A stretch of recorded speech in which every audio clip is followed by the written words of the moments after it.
My retirement was completely unplanned, at least emotionally. Sure, I had done the financial work. I had trampled through retirement calculators and considered safe withdrawal rates and drawdown strategies. I made the same mistake as I presume many of you have or will. My planning started and stopped with money. As I've related many times here and in my book, Taking Stock, I had very little inkling of purpose. Because of this, retirement was a one-way road that suddenly ended in a steep cliff.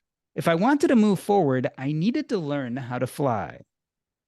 My guest today spends a lot of time helping his clients learn how to develop wings. He is a retirement expert, podcaster, and dare I say, philosopher. Casey Weade is the CEO and chief visionary of Howard Bailey Financial. He hosts the weekly Retire with Purpose radio and TV shows, which air across the Midwest, as well as the national Retire with Purpose podcast, aimed to help people maximize your financial confidence and overall financial well-being. He is a multi-time author with his latest book, Job Optional, reaching #1 on the Amazon bestseller list in retirement planning and #5 on the Wall Street Journal nonfiction ebook bestseller list. Casey has also been featured in national media outlets, including the Wall Street Journal, Fox Business, and CNBC. He's a firm believer in developing retirement plans that are driven by meaning and purpose. Casey Weade, welcome to Earn and Invest. Your brand is Retire with Purpose. Does purpose mean different things before and after retirement? Well, Doc, thanks for having me. It's good to see you again. And does it mean something different before and after retirement? I don't necessarily believe that that's the case. I think we often don't think about it until that moment in time. And then we have to go back throughout our lives and look at those through lines. What are those things that we've always had a sense of purpose around? And then how do we bring those things forward into that next phase of life? I get into this argument with people all the time. They tell me I need to retire first and relax and take a bunch of months and just be for a while. And then I'll think about purpose. How does that hit you? Because a lot of times I feel like we have to have a sense of purpose before we retire if we want to be successful. But I've gotten a lot of pushback on that idea. Well, I must say from my own personal experience, I think we need that to happen. That whole experience needs to happen prior to actually stepping into retirement at all. And for myself, I experienced retirement, luckily enough, experienced that very early in my life. And it wasn't necessarily by choice. Our second son was born with a congenital defect that was life. It was potentially going to take his life and required us to relocate to find medical specialists. And I took 6 months off work. And I said, well, I guess I'll just test out retirement at this point, because up to that point, it had always been about that number. And I think it is for so many of us. If we're financially astute, we're listening to the Earn and Invest podcast, we're listening to the Retire with Purpose podcast, we're studying finance, we're reading about it. It largely becomes quite often about that number. I know for me, I took a very academic approach, grew up around the investing world, got a degree in finance, picked up my certified financial planner designation, and continued to study from an academic perspective. And it was always about the numbers, and getting to that number was the #1 priority. And I reached that number. And then I took this 6-month hiatus and I said, now let me just shift my focus from building a company to focusing on my health and my family and my spirituality, those things that I thought I was supposed to do. Once you get the number, now you're supposed to shift focus to the non-financial aspects of life, these other aspects of life that are supposed to be more meaningful. And I discovered for myself very quickly that that wasn't good for me. I wasn't very happy. If I ever experienced depression, that was probably the time in my life where I experienced depression. And I thought, this is what so many of the families that I've helped get to retirement are actually going through. I've done them a disservice over the years. I've helped build a financial plan to get them to retirement, and then they're in retirement and maybe they shouldn't be.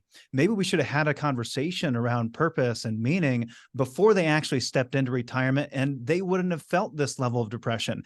Depression spikes, suicide spikes as people step into retirement because they never had the opportunity to experience it and really identify what that purpose is prior to making that transition. And I know for myself, I said, I have special gifts. I have unique abilities. I have ways that God has blessed me to give back to this world. And now what am I doing? I'm just throwing those things away. Now, what does it need to be about? It shouldn't be about money, shouldn't be about things. It should no longer be about that number. Your job optional. And that's when I see the true potential of so many individuals really get unlocked, is then when they realize it's not about stepping into retirement and doing nothing, or traveling, or doing those things that maybe you never had the opportunity to do, but leveraging those God-given abilities to now continue to work quite often, but doing so in a capacity that is purely about your purpose, those things that bring you the most joy in life, which usually come back to one thing, helping other people. I believe we all share in that same purpose. We all have the unique purpose of helping people, but we have our unique way of doing that as well. And I don't believe I think it's very challenging for most people to identify that until they actually get to that point of financial independence. And I think you experienced that yourself, Doc. I definitely did. And it brings up this important question for me of how early do we start talking and thinking about our retirement? It hits me that there were two things that happened to you fairly simultaneously that made you very thoughtful, maybe spun you into this depression, but allowed you to move forward and think about retirement and what you wanted out of life. One was that you were in a financial place where you thought that was viable, right? You had accumulated a certain number of money. There was a certain amount of safety where you could stop worrying about just putting food on the table and start thinking about, maybe I don't need to work.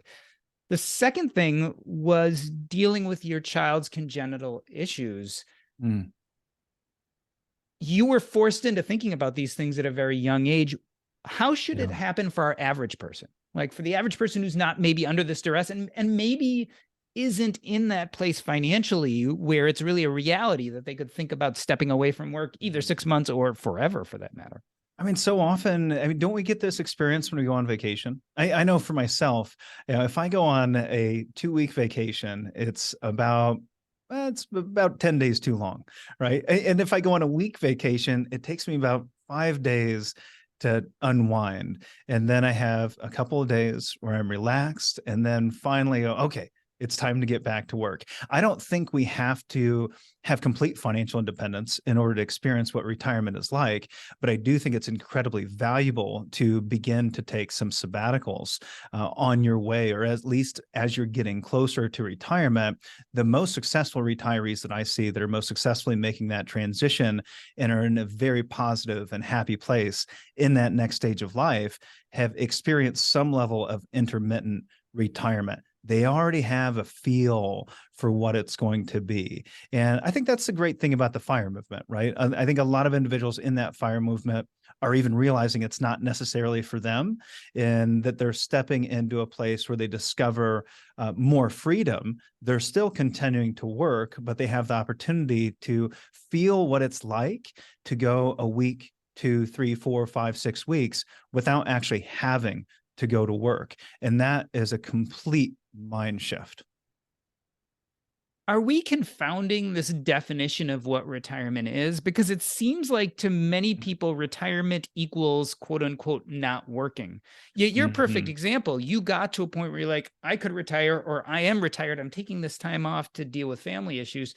Yet you chose to go back to work. Did that make you any less retired? I mean, it's funny because we use this word, this retirement word, but I feel like there's a whole mindset thing going on. Absolutely. And what should retirement be? I don't know that we should have this. I do agree. I mean, to a certain degree, when it comes to retirement, a lot of individuals are almost against the word retirement, like it's a bad word. Oh, you retire, you're dead. It's oh, we should rewire retirement, or call it rewirement, or call it second act, whatever. I don't really care what it's called, and I don't think we should have a problem with it. There's plenty of individuals that I meet. I would say the vast majority of today's retirees, I think this is changing, but I think the vast majority of today's retirees that I do meet with, they really love retirement as it is in the traditional sense, but that's not for everyone. I think those that struggle the most tend to be the individuals that had the highest sense of purpose in their working lives. And in making that transition, it becomes somewhat of a crisis.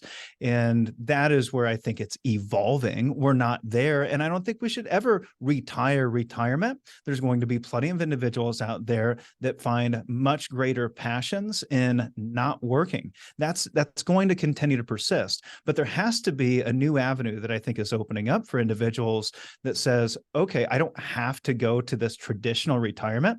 I can actually go to a place that is, in my words, job optional, where I no longer have to work. And quite often when I find individuals get to that place, we get them to job optional, all of a sudden they said they wanted to quit working, but they work even harder because now they're not doing it for the money anymore. Now they're doing it because they love what they do every day. And that's really what life is all about at the end of the day, is love what you do and do it all day long to the level that you want to do it at. And that is something that I think is shifting in the world. And I believe that future generations of retirees, we're going to see a greater and greater degree of individuals that are working in a job optional status. So not working because they have to. They're working because they love it, because they're adding value to the world, because they're helping people in their own unique way.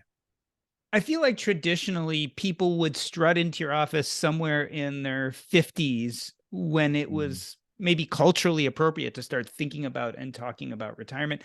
Are you getting a lot of people in their 20s and 30s, maybe early or mid-career, who are already using kind of like the big R word, starting to think about how to be job optional? They're having these thoughts, right? Of course, the average individuals that are walking in are coming in their mid 50s. And I actually played golf with a couple of physicians a couple of years ago, and they said, "What do you do?" I said, "Well, we help people transition into retirement." And they said, "Really? So these are people you've worked with for a long time, and now they're transitioning into retirement?" No, most of them haven't ever thought about it before. And now they're all of a sudden starting to think about, how do I start to plan for retirement? Well, that doesn't make sense. And because these guys got it, right? I mean, they had thought about this for a long time and not just built a financial plan, but had thought about purpose and meaning along the way.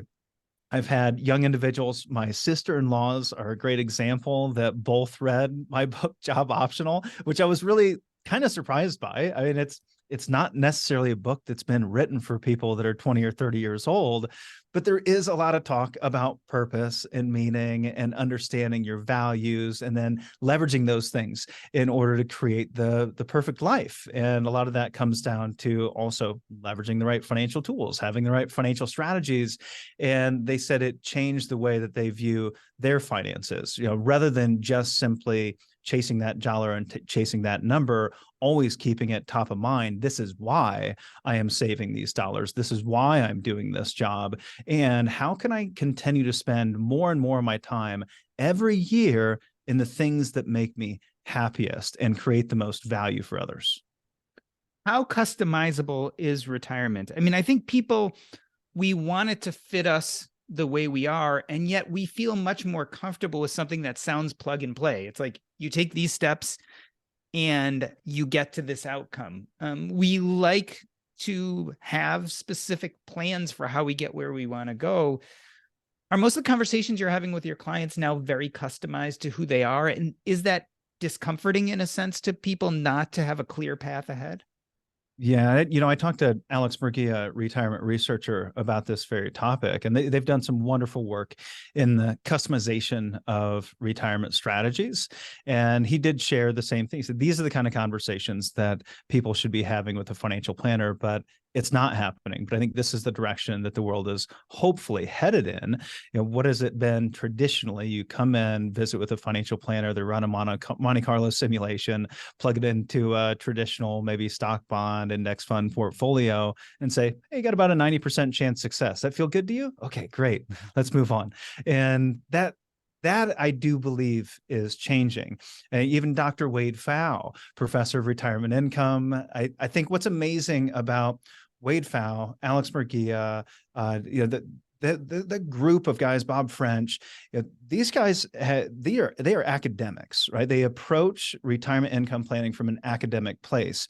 And if you read Wade Pfau's research, I've had him as a professor, he'll show you the most academic way, the best way to approach retirement given your unique situation. This is the most financially efficient way for you to plan. But that doesn't mean it's the way that you should plan, right? And that is what I actually had wrong for so many years, approaching finance from an academic standpoint. I think that's the hardest part about bringing on new advisors that have come from other parts of the industry where they have used those types of approaches, where I say, hey, I know that is technically the best approach. Give them that one. Now give them 2 to 3 more. And because it's not necessarily the academic approach that is going to be the best approach in your unique situation, because you are a unique individual. It's called personal financial planning because it should be personal. And before we even get to the planning part, I mean, that's what's so often being missed by financial planners is, well, let's just build them a financial plan. That'll give them confidence, and then they'll spend in retirement. What do we see? People have a perfect financial plan, all the financial confidence in the world, all the income they could ever need, and they can't spend their retirement because it wasn't driven by some purpose to begin with. They didn't identify what their values are and let the values drive the financial plan. And once people connect the values to the financial strategy actually works. It's actually effective at the end of the day. So we've created the values. We've walked through several different strategies in every circumstance because we want to find the one that's right for you. Going back to retirement researcher, Wade Pfau shows that, well, the best, most efficient approach for retirement income planning is guaranteed income, with the rest going to equities. Well, he doesn't use that for himself. He subscribes to a risk wrap approach. And I believe Alex Murguia is a fan of the total return approach. You have Bob French, who is a fan of the time segmentation approach.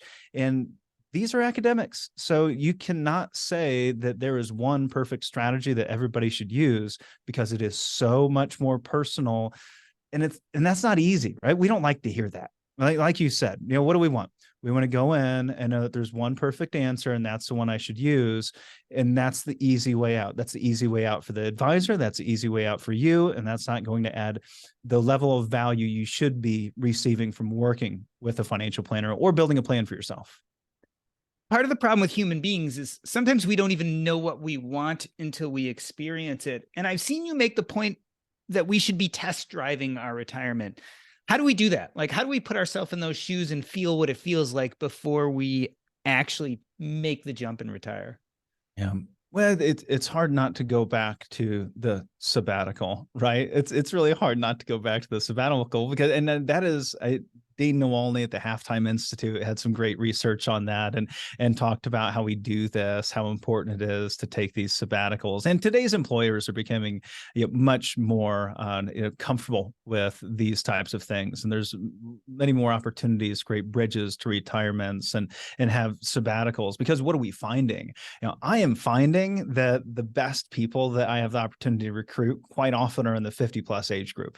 And what I've found is unique in them is a couple of our chief officers that I've been interviewing and hired. These are people that have made a lot of money in the past, and they've ran companies, and they don't want to do that anymore. They don't want to be in corporate America. They understand passion. They understand purpose. They understand the value of loving what you do. And I don't know that you get that opportunity very often in the business world until today. I think that is definitely changing, and there's no question the best thing that you can do is run some sort of sabbatical for yourself, even if that's intermittent, taking a few more weeks off a year than you typically would. Those are the types of experiences where you wake up and you don't have anything on your calendar anymore that are going to give you the feel of what it's actually going to be like.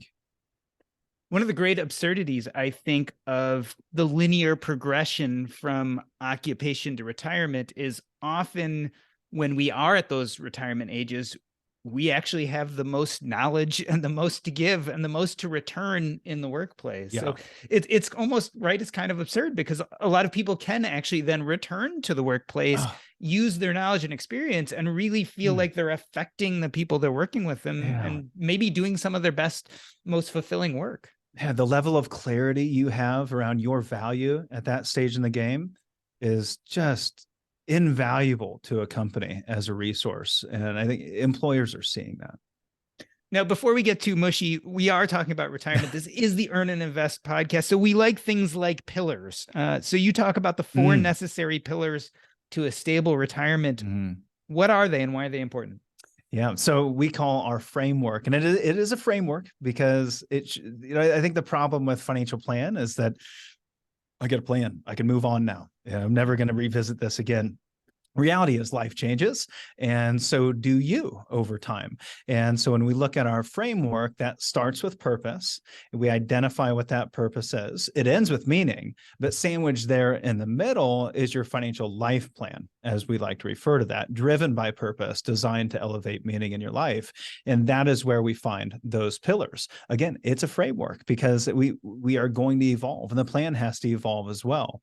And so when we look at those financial pillars, I think what I've noticed over the years, and the reason we really wanted to take a deep dive into creating this proprietary framework, was that so many individuals are just running around from thing to thing throughout their financial life and picking up, I picked up this, the guy at the golf course told me to buy this stock. So I went out and purchased this stock on TD Ameritrade. And then my son started working for a whole life company. So I bought a whole life insurance policy. And then I went to a dinner seminar and picked up this annuity. And we just end up with all this stuff. And that stuff leads to confusion, and it leads to just challenges in our life in general. And if instead we can follow a systematic process of identifying each one of the major risks that we face in our financial life and address them systematically, then we won't have this confusion. We won't have this overwhelm. We won't have this wonder. Do we have all of our bases covered? Are we going to be okay? It looks like we're hitting a debt ceiling. Are we going to be okay? And well, inflation's at 8%. Do we have a plan for inflation? Looks like taxes are probably going to double in the next few years. Do we have a plan for taxes going up in the future? And those are the types of questions that happen if you don't systematically follow a strategy like the life plan. And so when I created the life plan, I looked back in my financial life and said, how did I get here? How did I get to financial independence? And I just uncovered this framework that I had used in my financial life that I really didn't recognize. Kind of happened by default. I said, well, this is great. Why don't we just use what I used and then really recreate this for individuals so that they can follow that same path and create that same level of independence, certainty, and confidence for themselves. And it is very much priority based, right? It starts with liquidity. We need to have liquidity to make sure that we're going to be prepared for emergencies that arise throughout our entire lives. So do we have the liquidity to know we're prepared for those emergencies that'll happen throughout retirement? Then we have to focus on income, because if we don't have income, we don't have retirement. So we have to create an income strategy that delivers us the confidence that we can spend. And then number 3, we have F, that is flexibility. And originally this was investment. It really was just an investment pillar with an I. And I said, I like acronyms, so we need to make it an F. So it's life. But at the same time, what do investments provide us with? Traditional investment portfolios provide us with flexibility to adapt to the unknown future that faces us throughout our lives. One of those things being unknown could be inflation. And people will say, well, inflation that's we know what's going to happen. We need to be prepared for inflation. Well, not if you pay attention to some of the research by Dr. David Blanchett, the head of retirement researcher at Morningstar, and some of the research that he's done shows us that, well, that may not be true for your average retiree, but we don't know. What if we're wrong? So we need to have the right inflation protected assets and the right investment portfolio to allow us to continue to have that flexibility to adapt over time. And once we've taken care of the liquidity piece, income to last a lifetime, flexibility to adapt, then we want to take care of what's left over. That's the E. And that's estate planning, to have the confidence to know that what you have today will pass on to your loved ones according to your wishes once you're gone. And you think about estate planning, most just think of those wills, power of attorneys, trust documents, and all those legal things. But it's really more than that. If you don't do a good job disinheriting major medical providers and Uncle Sam, they can be your biggest beneficiary. So I like to include our medical plan, our long-term care strategies, our healthcare strategies, as well as our tax strategy in that estate piece. But really, this tax piece runs throughout your entire life. And you'll see that on our wall in our office, that there's this dotted line that runs all the way out through life, that life plan. And those dots are tax planning, because it needs to show up in your liquidity bucket to reduce ongoing 1099s, needs to show up in your income bucket to maximize the amount you're actually taking home at the end of the day. It needs to show up in your flexibility bucket to maximize those after-tax returns, and in your estate bucket to maximize what's left behind for your heirs. So once we've covered all those things, and now you have this financial life plan that's covered all of those different bases, I don't find too many people that go, well, I think we missed something, right? And now we've covered every major identifiable risk that you're going to face throughout your financial life. And that is what I think is so often missed. We just jump from, well, I'm concerned about long-term care right now. I'm concerned about the market right now. I'm concerned about inflation right now. No, let's not jump around. Let's just focus on it on a priority-based follow a priority-based strategy, do it systematically so that you know all your bases are covered. And then we can go back and focus on our purpose and elevate meaning in our life. We are talking to Casey Weade. He is the CEO and chief visionary of Howard Bailey Financial, and we are discussing moving from purpose to meaning in your life with retirement planning smack dab in the middle. We're going to take a short break. I'm Doc G, and this is the Earn and Invest podcast. All right, I'm going to read us back in a moment or two. Everything going good on your side? Everything's great if it's good for you, my friend. Yeah. Love these kind of conversations. And you're so easy. I just throw a question at you and you take off, which is perfect. All right. Let me see if there's anything else I want to do here. All right. Let me read us back in on 3, 2, 1. We are talking with Casey Weade. He is the CEO and chief visionary of Howard Bailey Financial. He hosts the weekly Retire with Purpose radio. He hosts the weekly Retire with Purpose radio and TV shows, and his latest book is Job Optional, which reached #1 on the Amazon bestseller list in retirement planning and #5 on the Wall Street Journal nonfiction ebook bestseller list. Casey, we've been talking about moving from purpose to meaning and retirement planning in the middle. Let's talk about what being retired looks like today. It used to be that people got retired and they kind of quit work cold turkey, right? They never were employed again. They never made money again. What does it look like today? I mean, are a lot more people working in their retirement? Oh, the statistics show it, right? There's many more individuals that are actually working in retirement, but I think it's not that they're just working, right? They're not just working at the local golf course. They're not just working at the grocery store. They're not just doing some of the things that I saw my grandparents do, at least not on the weed side. So on the other side, my grandfather was 93 when he retired and passed away. I mean, he worked until the very end doing the things that he loved in the world of education. And I think that's what we're seeing more of today. We're seeing more that are having some of these, all right, little wooey conversations like this, and really thinking a little deeper about meaning and purpose in our lives, what it means to be alive, what it means to add value to the world. And that's what we want to do. We want to create value in this world. And I think that's just a conversation that we're getting more comfortable having as a society. And that means that we're creating much more clarity around what we want the next phase of our life to look like once we've reached financial independence. Is there such thing as failure when it comes to retirement planning? And if so, what does that look like? What do you see? There's definitely failure when it comes to retirement planning, and we can definitely get it wrong, right? But there's two different sides of that. I mean, one, I think what do we usually jump to? We go, well, there's financial failure, right? I put everything in stock options and thought that I'd be okay the rest of my life, and then poof, it's gone. Well, retirement failed, right? But that is something that everybody is, I think, fairly aware of. Maybe they don't all completely understand the risks. Maybe they haven't constructed the best financial strategy, whatever it is, but yeah, we're very aware of the financial risks as we step into retirement. This is why there's a whole field of individuals like myself that do retirement income planning, but then there's this other piece, which is retirement failure on the non-financial side.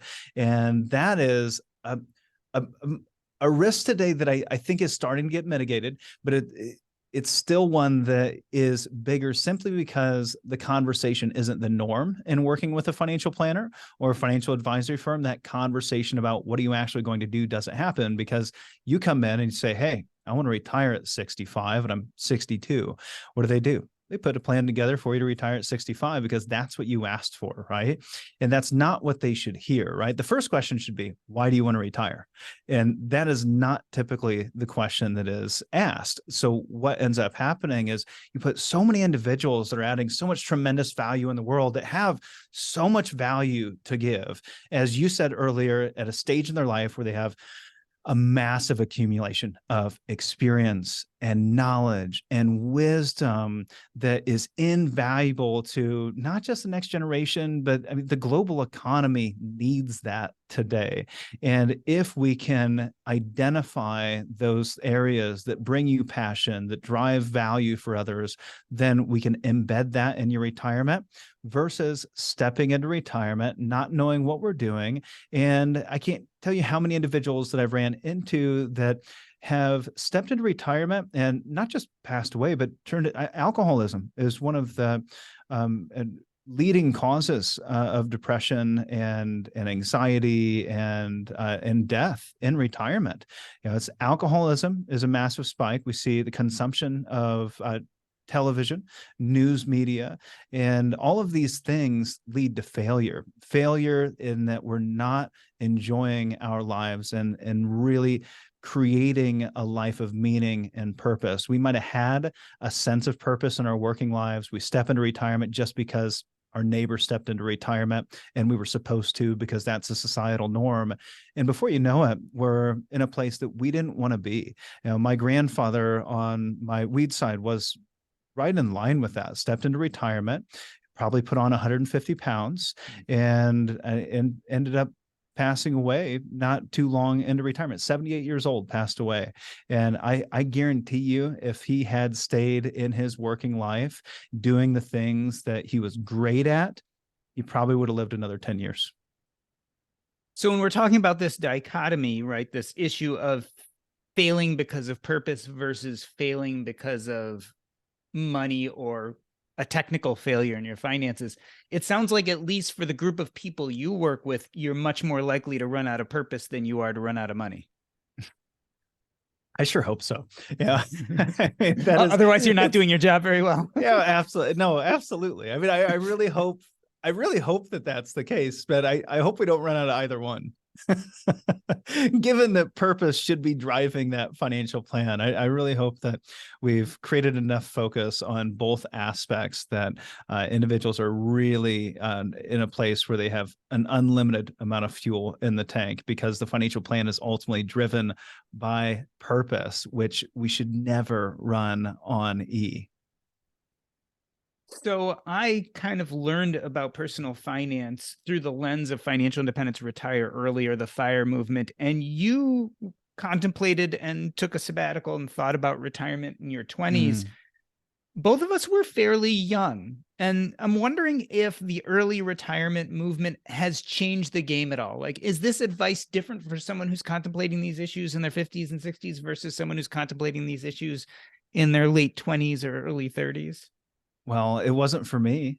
I mean, I don't think it's any different. And again, retirement is uniquely you, so it doesn't have to be any one way. It can be whatever you want it to be, and that can be if you're 20 or 30, 40, 50, 60, 70, 80. It all comes down to the same thing, and that is purpose, is where you find meaning in life and enjoyment in life and what makes you happiest. That's what we should be focusing on, regardless of the stage of life that we find ourselves in. We've been talking about the resiliency of your retirement plan, especially when it comes to purpose. Let's look at the other side. I mean, especially, and if we bring in this conversation about planning younger, right? Maybe trying to build that life of purpose and changing your work-life balance to really fit that at a younger age, and thinking about quote unquote retirement before you hit the traditional age. What do we do about the unknown? I mean, a lot of people start their planning, they get a date, they get something in mind, and then they get laid off. We saw a lot of that with the pandemic and the associated recession, or they have a health scare, or God forbid, something like disability. How do we plan for the unknown while we're thinking about things like purpose and trying to get Mhm. those pillars ready? Yeah, I must say, I think that the unknown is surprisingly plannable in a large part. I mean, all the things that you mentioned there, we can plan for a lot of those different elements of our life. We just tend not to, right? We tend to Mhm. ignore the things that we don't want to focus on, be it disability, right? I mean, I mean, you're a physician, you know the disability issues that physicians face. So disability, death, long-term care, and I mean even house fires or general liability insurance. I'm a huge proponent of insurance. I mean, when my insurance agent probably absolutely loves me because I call her and say, "Hey, can I get any more insurance?" Yeah, because I just love the confidence to know that I'm always going to be insulated against a lot of those unknowns that at least are identifiable. Again, more identifiable than we typically think they are. I think a lot of that just comes because maybe we watch too much news and we get a little overwhelmed and we think, oh my gosh, the world's going to fall down and we're all going to cryptocurrency, and and we can kind of spiral out of control. But really, again, it's planning for the unknowns is not a whole lot different than planning for the known unknowns from a retirement perspective and focusing on each one of those different pillars. So I think first off, we have, yes, should we be planning for those different items that are insurable? Absolutely. And then I think about how do we plan to, because our financial framework, yes, is it designed largely for individuals stepping into retirement? Absolutely. But I've done a lot of thought about how that shows up in my own financial life. I think there were times I go, am I really adhering to the philosophy? Because I have a different type of philosophy about creating financial independence than I see in a lot of areas. I was speaking at a summit, and they had myself speaking at the summit and another expert speaking at the summit, and we had two polarizing philosophies, right? He was all about passive income, which it just seems that has run rampant these days. Everybody's talking about passive income, create as much passive income as you possibly can. And I'm going, I don't want passive income. Why would I want to generate a bunch of income that I have to pay taxes on that I'm not spending? Yeah, because I'm going to continue to work, so I'm going to continue to save. So why would I want to continue to generate additional income? What did Warren Buffett say? Never spend money on money that you're not spending. Probably my favorite Warren Buffett quote of all time. Yeah, and that seems to get kind of looked over by a lot of the passive income gurus that, okay, well, generate enough passive income, then you don't have to work anymore. I go, yeah, but I'm going to continue to work. So that seems like a problem, right? That I just created for myself. So when we look at all of these different risks and these unknowns, I follow the same framework. I mean, it's the same things Dave Ramsey says with some tweaks, right? So number one, liquidity. So yeah, set yourself up with your emergency fund. That's standard. And then we can start funding what I consider leg one of income. I think we all need a leg one of income, but most of us don't start planning for leg one of income until we're maybe 5 years out from retirement, stepping into retirement. And what do I mean by that? It's the same work that Michael Kitzes has done and some of these great retirement researchers saying you need to have a safe bucket, right? Maybe that's 1 year of guaranteed income, 2 years, 5 years, 10 years. I prefer a 10-year leg. Yeah, 10-year legs just give me a lot of confidence, especially as I look back throughout what's happened in history in the stock market. Go, yeah, I want a 10-year guaranteed income. And that's a lot to ask for your average American and young individual, right? So, and that's not always right. We had Burt Malkiel on the podcast, and for him, he's 78 or no, he's older, okay, and he's in RMD age, and he's taking required minimum distributions, and he only keeps, I think it was 12 or 24 months of safe cash available to satisfy his distributions. That wouldn't be enough for me, but that might be enough for a young individual. So we have maybe 3 to 6 months of emergency expenses funded, and then maybe for you it's a 5-year leg of income. It's invested, but you gave up some liquidity and you're getting a decent rate of return to keep up with inflation. And now for me, I know, hey, Casey, I have all the liquidity I need to satisfy a year, 2 years worth of expenses and take advantage of opportunities. I have income. If I lose my job tomorrow, lose my business, can't create income, I have 10 years worth of income taken care of, and then I can allocate everything else to that flexibility bucket to equities to allow it to continue to grow. By the time I drain that 10-year bucket, I'm going to be able to replenish it with my equity bucket and continue to balance those things out, of course, over that 10-year window. But I don't see too many young people doing that. I think that creates a lot of anxiety, in their financial lives, because everything's going into their 401k. They've become bogleheads. They've put everything into S&P 500 index funds with, hey, I don't have a problem with low-cost index funds by any means. We use those all the time, but not for the money I might need next year or the year after. Retirees that we'll meet with have a high level of anxiety quite often because they have everything in the market, and they need us to restructure that plan so that not everything is in the market and at risk and subject to those fluctuations. I don't think it's that much different for someone that's 35 or 40 years old. Those individuals still have anxiety, even though they don't need the money today, because they might need the money today. All of our lives are unpredictable, our financial lives, whether you're an entrepreneur, whether you're a physician or an attorney or work in a factory, whatever it is that you do, there is a degree of risk to that. And we often understate that. I think business owners probably understate the level of risk that they're taking on more than anyone else. But I'll pause there and see where you want to take it. I just had a thought. We are good if we're thoughtful about managing risk. You're talking about that 10-year bucket and certainly the emergency fund, which for people can run 6 months to a 2-year bucket. And then insurance to cover those other things, right? That are risks that sometimes we can't deal with. The one that I think dangles out there that we still struggle with is long-term care. I mean, have we solved the long-term care problem? Long-term care insurance used to be affordable, right?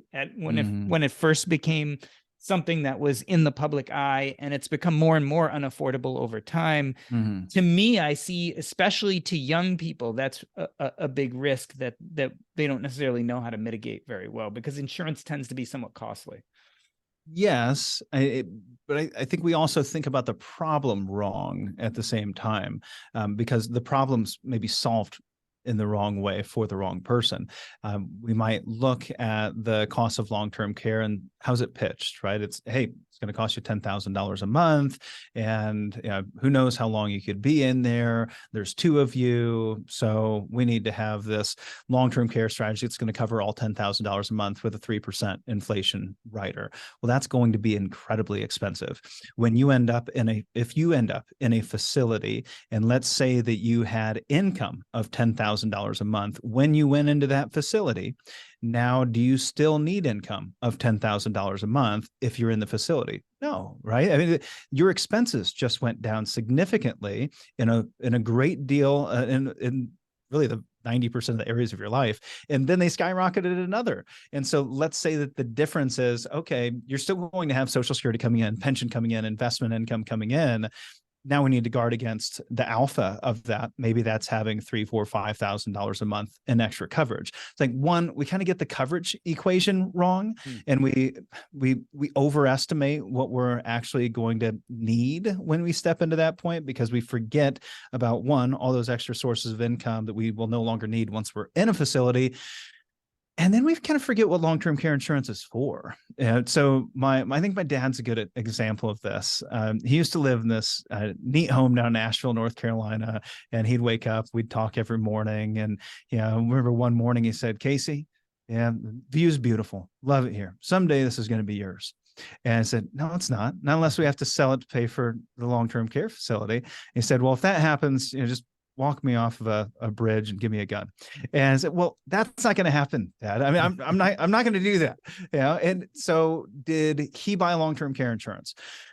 No, he didn't buy long-term care insurance. I did, but I didn't buy traditional long-term care insurance. I purchased a life insurance policy on him, because if he ends up in a nursing facility, he's single and he has plenty of assets. He could live in the Taj Mahal of nursing facilities. and live there as long as he wanted to be there. Who's that hurt at the end of the day? He leaves less money behind to me. So who should be paying for the long-term care coverage? Well, the person that's actually going to hurt and not him. So I purchased a life insurance policy on him that we can use for long-term care. So we can accelerate the death benefit to cover his needs. Same thing's true for myself. A significant portion of my income goes to cash value life insurance policies as a savings vehicle for that first leg of income needs and liquidity. So I didn't go there immediately, right? I filled up that emergency bucket, HSAs, 529s, Roth 401ks, max out those buckets. And then I use a significant portion of my annual savings to go to cash value life. Now that's there it's going to be available for me to create tax-free income down the road when I'm ready for that. However, in the meantime, there's a death benefit there that my family needs. And I can use that death benefit while I'm living if I were to need long-term care. And so many young individuals overlook the risk of them needing long-term care today. There are individuals, I've seen 45-year-olds that have needed long-term care. And they don't, what do you hear? Well, don't look at long-term care insurance until you're 55, 60 years old.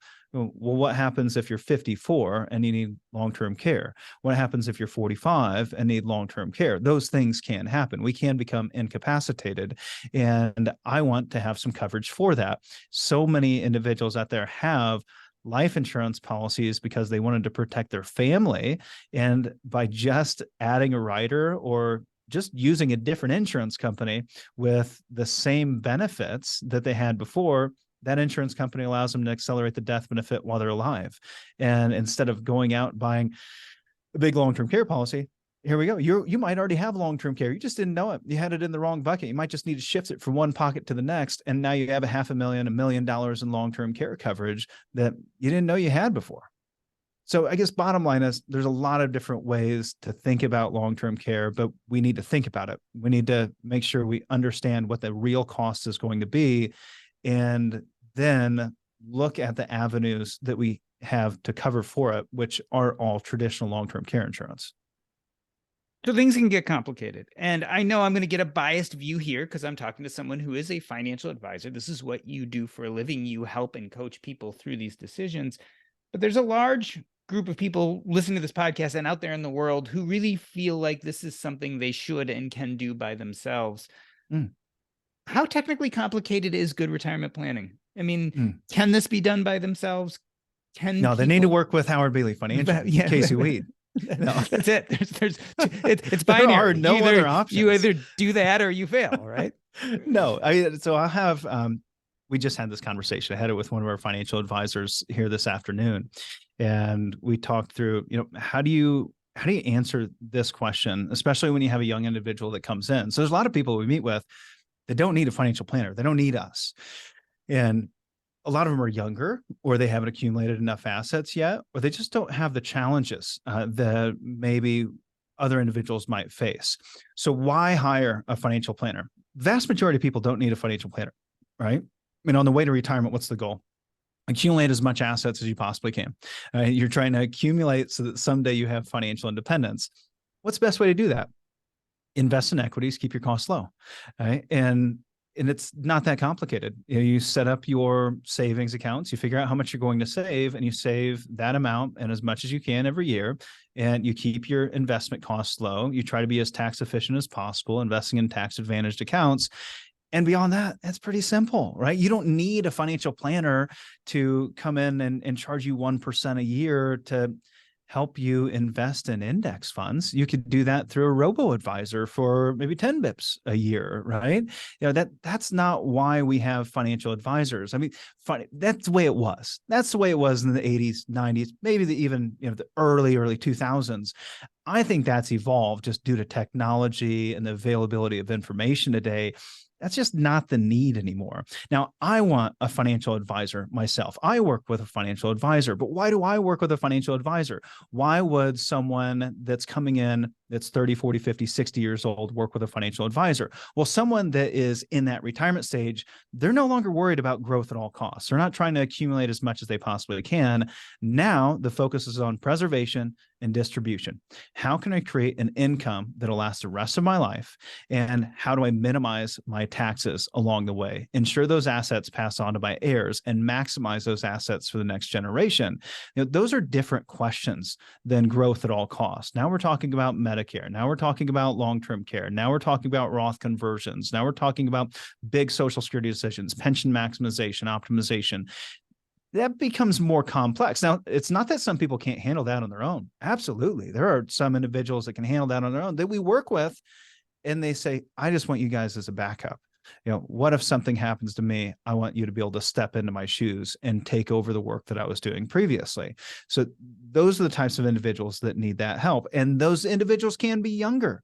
They can be 20, 30, 40 years old. They may have so much income and so much in the way of assets that they need help with business structure, advanced corporate structures. They need help with advanced tax strategies. That's where the work of a financial advisor creates alpha.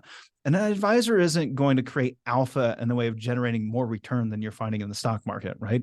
That's not the reason to work with a financial advisor, so they can make you an extra 1 or 2% a year. Just go out and buy a Vanguard Total Stock Market Index fund and keep your costs low and dollar cost average. You'll be okay. But someday there may become a day when your goals change, you accumulate more assets, have more income, and now your focus becomes about preservation, distribution, protection against risks that you didn't have previously. Casey, look into the weeds a little bit for us.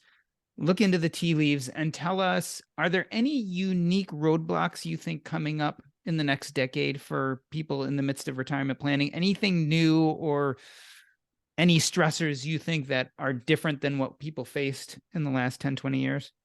I am just not. I can do the headline grabbing stuff, right?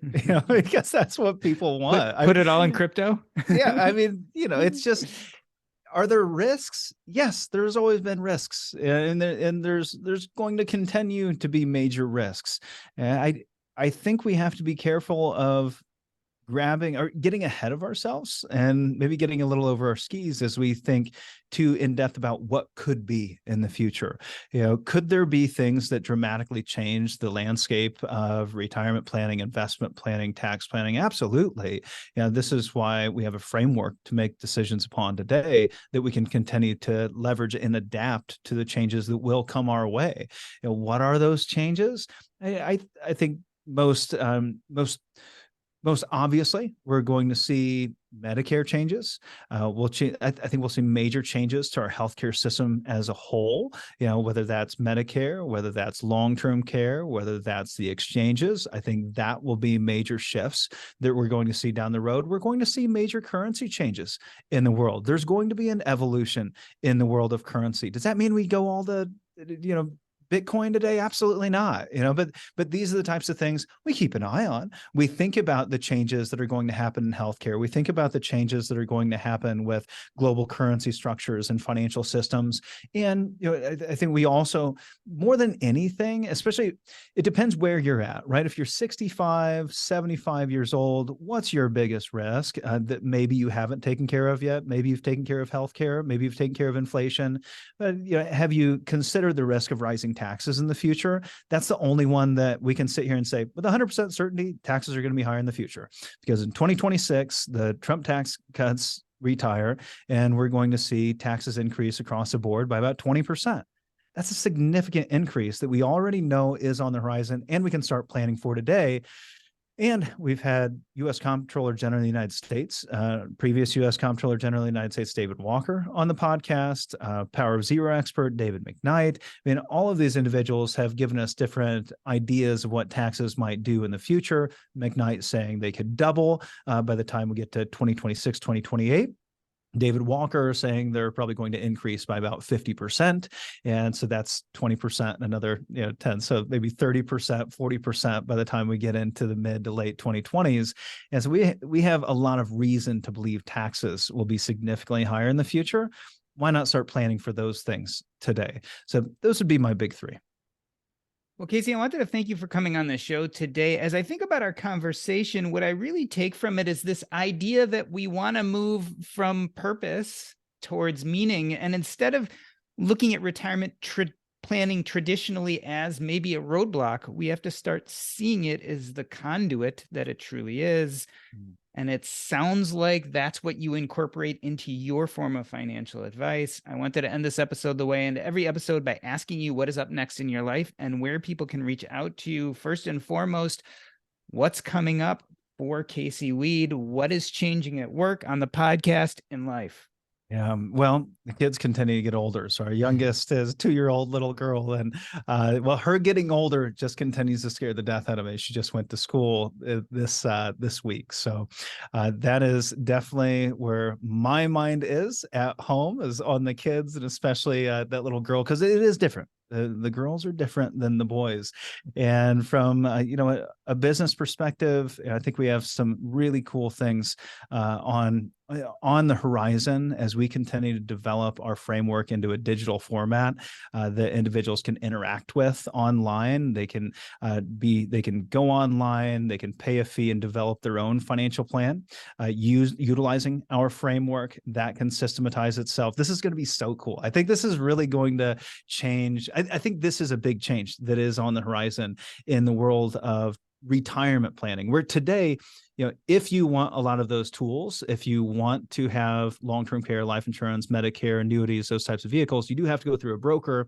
I think those things are going to get more systematized as we take our framework online, allow individuals to interact with the framework, create their own financial plan, and then purchase those products directly themselves without having to interact with a financial advisor, financial salesperson. That's going to dramatically reduce their expenses and make the ease of setting up a retirement plan that much easier. Taking that and saying, well, would you rather implement it all yourself, purchase products from us, have us manage it, or actually work one-on-one with a financial planner? I think those are going to be the things that really get me excited, and the things that are going to make a big difference in the lives of the individuals that are out there today. So life, business, and then I suppose the opportunity to meet with some of the individuals that are listening in today by starting by just giving away our book. And that is, I wanted to give away, job optional to the listeners, as our gift here at Howard Bailey to them. We'll send out a digital copy of my Wall Street Journal bestselling book to them by simply texting over the keyword earn to 866-482-9559, and we will send you out a free copy of the book. So those are the things that are on my mind right now, Doc. Casey Weade, that is very generous of you. Again, the book is job optional, and we'd love you to get a copy of it. Thank you, Casey, for coming on the show. Can't wait to see you again, my friend. That's a wrap. Awesome. I leave things rolling just for a few minutes as we chat afterwards as part of the after show. Thanks. Cool. It was a great conversation. I really think we continuously have to redefine retirement. And I think this really has become a golden age of looking at it much more as a continuance or even a beginning, as opposed to an ending, which I think it traditionally was looked at. And I certainly, for me, again, the conduit was the FIRE movement, which got me kind of interested in this idea of retirement at an early age. But we're really talking about just building a good life earlier on in your life, regardless of how much or how little you're working, again, quote unquote, working. But this lifestyle design idea, I like how you've really integrated it into retirement, or what we traditionally called retirement, but now is something completely different. Yeah, and really having the opportunity to just throughout our lives focus a little bit more on purpose and meaning. And that's really what we should be doing, and realizing, from our standpoints, that money should be leveraged to create even more meaning in life. And that's what we lose touch with. Right? And I think we're going to see more retirement coaches, life coaches getting embedded with the financial planner, right? And that's having a conversation with a coach Thursday this week regarding integrating him into our process, where now you actually have someone that is a professional life coach, worked with people all over the world, that's going to interact with you on the front end, to help really truly get super crystal clear, because a lot of financial advisors just aren't comfortable having that conversation. But working with someone that's comfortable having that conversation, delivering that to the financial advisor to create some talking points, and then on the back end you have a series of coaching meetings that can be, hey, you have an introductory meeting for once that is free, or you can hire this coach through us at a discounted rate, and they can work with you for 6 months, 12 months. I think more of that is going to become mainstream. It's not quite there. I think still, I found a lot of the individuals that are coming in are going, what's a life coach? What's a retirement coach? Purpose? You're asking me about purpose right now? Yeah, it's still a little wooey, I think, but it's definitely, and I think hopefully becoming more mainstream to have deeper, more meaningful conversations with your financial professional. Yeah, it sounds ephemeral and wooey until you actually go through it without thinking about those things. And then it becomes very real, very fast, which points to that statistic about depression, something you and I both actually experienced at realizing that money wasn't kind of the driver anymore. But I think a lot of retirees are dealing with. And you hear this anecdotally, especially in the FIRE movement, these people who are very triumphant about getting to their number and leaving their jobs, and then really facing a good year or two of depression, anxiety, and struggle, to then come out on the other side and feel like they're reconnected to a sense of purpose and finding things to do in their lives, some of and which back to work may or may not be work. Yes. A lot of them aren't the traditional employment, but they're working on projects, sometimes they're working selling on something, things, sometimes coaching people, sometimes, right. They're doing things that are making the money, right? I've got a good friend that just sold his company, and now he's become a homesteader. And this guy, he's working harder than he's ever worked, right? But he loves it. I mean, he absolutely loves it. Oh, so I think when it comes down to it, especially someone who's achievement oriented and motivated enough to get to retirement before traditional age, or at least even at traditional age, and have a decent amount of money extra, we're driven people. So it's really hard to then take us and say, you are not going to have anything to work hard towards, because it's kind of in who we are and who we've become. It's really hard to divorce that. Some of our most creative, exciting, and joyful times have been surrounding these times where we were working really hard. Yeah, able to build something and create something, and that's what it's. I don't know that it's unique to us though. We're all designed to build and create. It's just that we're more designed to build and create in the world of work, or traditional work or entrepreneurialism, where I see so many and that's what makes it so intimidating, right? They go, oh, well, you have this thing, right? And I have seen people have an absolute blast with remote control cars and building, robots, and getting into rubber stamping, right? You're not going to find me at a rubber stamping conference, but you know what? Some people find so much joy, happiness, and sense of purpose in things that wouldn't get us going. And they're still creative pursuits, right? They're still creative pursuits. They're just their creative pursuits. Yeah. And it's finding a way to go after those things joyfully. Like one thing is, I found as I get older, I enjoy some of the same things, but the intensity level has changed and the pressure has changed. And so I enjoy them more because I've let go of the outcome and have really dug into just enjoying doing those things I like doing. And I think when you're young, you're just so focused on that outcome, whether it's money, whether it's title, whether it's being like the best baseball card collector or the best weightlifter, or the best sailor, or whatever it is. It's like this pressured thing driving you. And I think one of the great things about being at this maybe emeritus level is you can do all those same things, but in a much more joyful, less pressured way. That was, somebody asked me last night. So what's your, big vision, or, big goal? What's that big dream? And I said, I mean, honestly, the last year to 2 years, I mean, my focus has been on just enjoying the present moment and the process. It's not, I don't need to get anywhere. I need to tell that story for the team. They need to see a vision. They're going to latch on to different things, whether it's mission, vision, values, purpose, BHAG, whatever it is. I have to have those things in business, but why do I come in? Because I love the process. This is so much fun. They're like, well, what are you going to do next? I'm just going to have fun tomorrow Yeah, and that's going to be fun too. It's just this process of enjoyment. It's a lot like being on the golf course. You talk about not caring about the outcome. Say, I've always been a big golfer and I've always cared very intensely about the outcome. And now, what results in the best round is when I just focus for 30 to 45 seconds on the shot and enjoy that shot and let go of the outcome because I just enjoyed it, being able to take the swing at the ball at that time.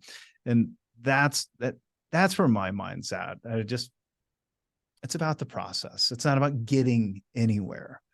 I think that's been a huge shift, right? It was always about the achievement. Where am I on the leaderboard, or what Yeah. can I get on the stage? Where's the award? Where's the plaque? Right. All right, I'm cutting this